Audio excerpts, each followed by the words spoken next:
반갑습니다. 부동산 투자 여행의 박일입니다.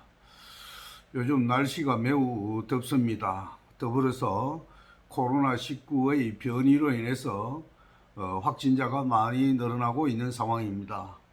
모든 분들 건강에 유의를 하시기 바랍니다.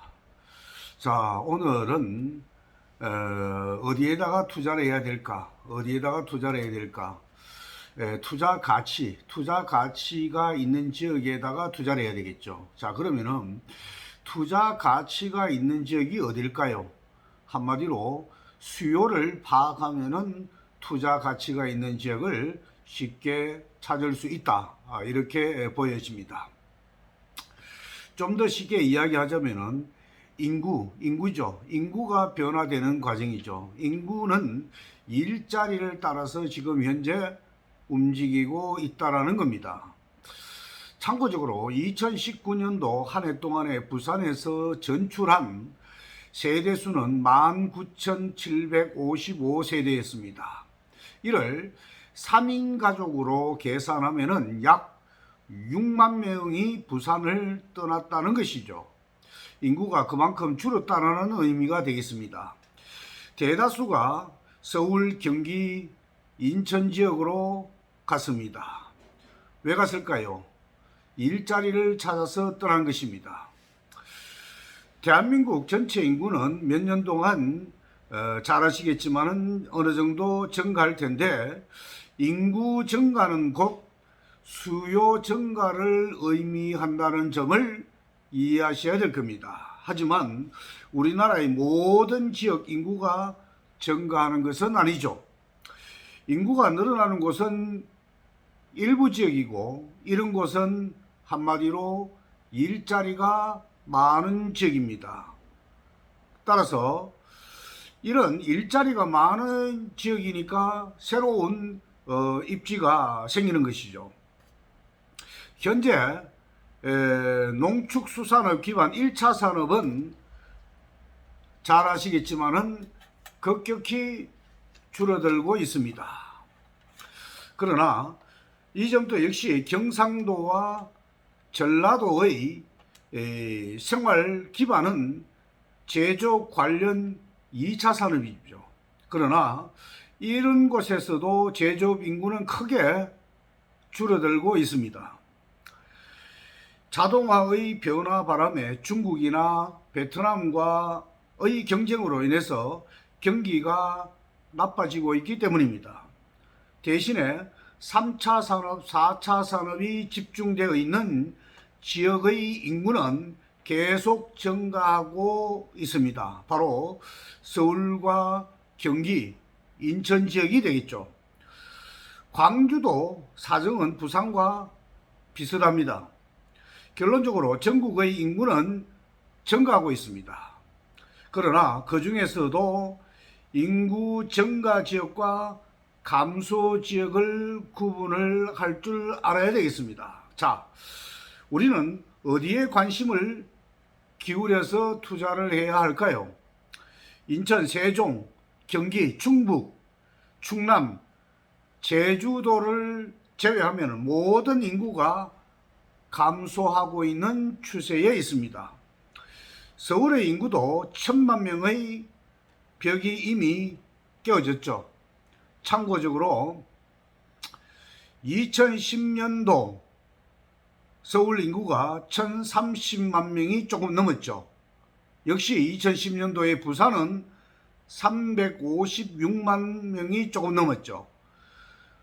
더불어서 2010년도에 울산의 인구는 112만 6천 명이었죠. 자, 이러던 것이 2014년도에 어떻습니까? 울산 인구가 153만 명이었죠. 15년도에도 역시 150만 명대를 유지하다가 2018년도부터 줄기 시작해서 140만 명대로 줄어들었죠. 19년도에는 어떻습니까? 더더욱 더 많은 감소가 있었죠. 19년도에는 114만 8천 명으로 인구가 줄어들었습니다. 자, 이런 인구 감소 추세를 여러분들이 한번 인터넷을 통해서 다시 한번 더 정리를 해 보시면은 투자 지역에 대한 확실한 내용을 어느 정도 가질 수가 있다라고 보여집니다. 참고적으로 경남의 경우에는 한 4,400가구가 세대가 늘어났죠. 전남은 아주 미세하게 한 200세대 남짓 늘었죠. 전북 역시 마찬가지고 대전도 한 390세대 약 400세대, 충남은 843세대가 늘어났고 인천이 817세대가 늘어났죠. 서울의 경우에는 7,695세대, 경기는 4,618세대가 늘어났음을 여러분들이 아마 조사를 통해서 확인해 볼 수가 있을 것입니다. 서울 인구는 줄고 있는데 주택 가격은 더 비싸진다면 이런 현상은 누군가가 더 비싼 비용을 치르고 있다라는 의미가 되겠죠. 자식들이 독립하거나 또는 결혼을 하면서 세대를 분화되는데 한 주택이 세 채로 늘어나지가 않습니다. 따라서 재건축으로 인한 증가율도 한계가 있기 때문에 3%에서 한 5% 정도에 불과합니다. 재개발의 경우에는 오히려 주택수가 줄어들죠. 한마디로 서울은 늘 집이 부족하다라고 이해하시면 되겠습니다. 따라서 서울의 집이 없는 사람은 더 많은 비용을 치르고 서울에 거주하거나 아니면은 경기도나 인천으로 주거지를 옮기게 되는 것입니다. 서울의 인구가 줄어들면은 그만큼 서울의 잠재 수요층은 증가하게 됩니다. 투자자라면은 잠재 수요층의 곧 프리미엄 가격 상승 요인으로 봐야 됩니다. 원하는 사람이 많아지면은 가격이 오르는 것은 당연한 이치죠.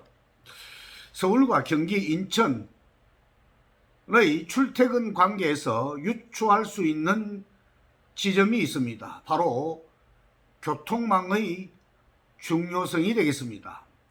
교통망만 살펴봐도 어디가 더 좋아질지 나빠질지 어디에 투자해야 할지를 어느 정도 가늠할 수가 있습니다.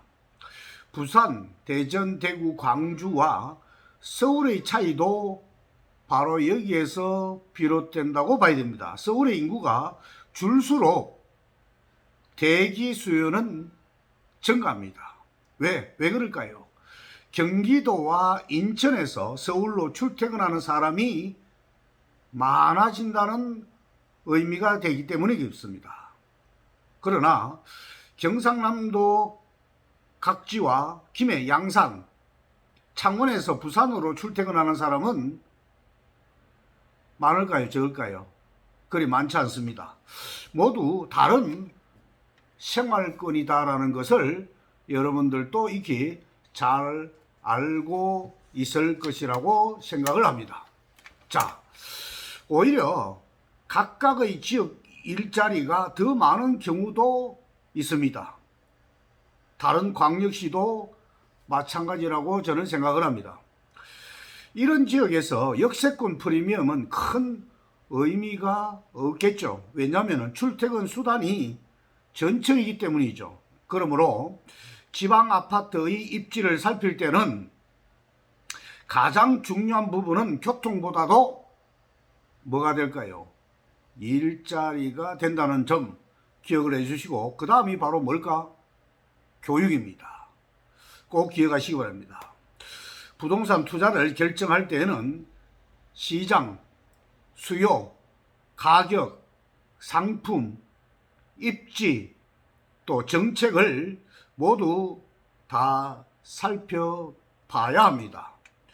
출퇴근 수요, 교육 수요도 따져야 됩니다. 지금은 비싸지만 훗날에 더 비싸질 미래 가치를 따져야 한다는 말이 되겠습니다.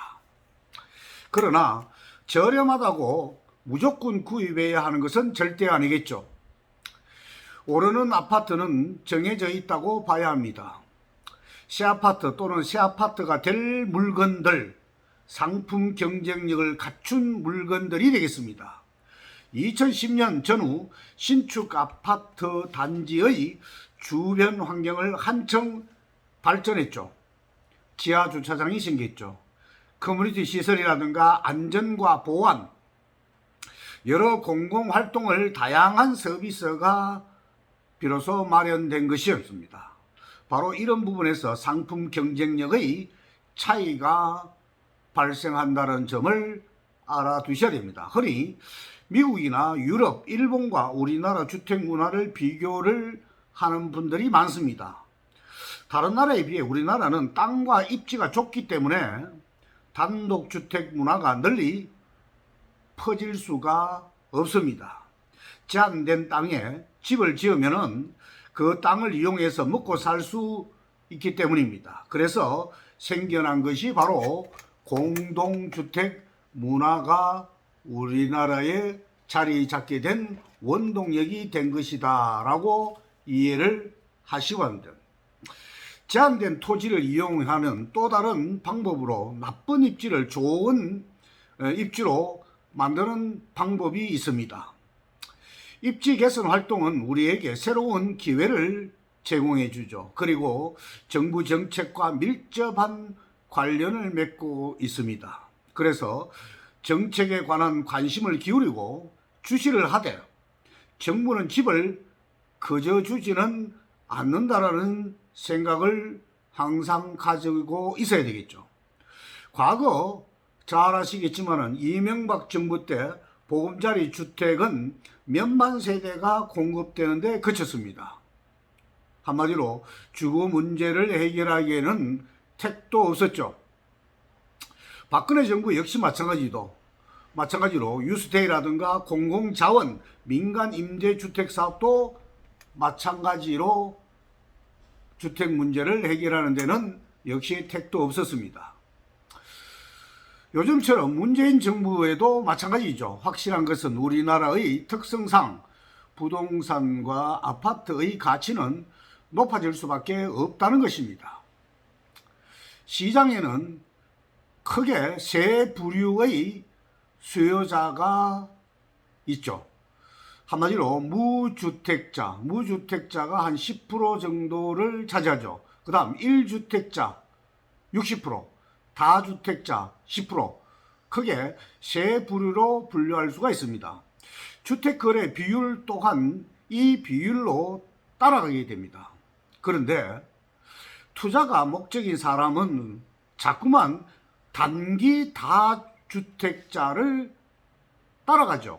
하지만 단기 다주택자의 투자 방식은 단기 갭 투자라서 입지나 상품이 나쁜 물건도 다수 있다는 것입니다. 그런데도 불구하고 평범한 사람들은 이런 물건이 상대적으로 사고 파는 데는 파는 것도 쉬워 보이기 때문에 이쪽으로 치우치게 된다는 것입니다.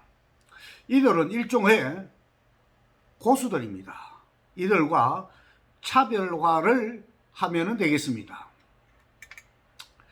앞으로 무주택자와 1주택자가 좋아할 만한 입지의 부동산을 주목해야 되겠습니다.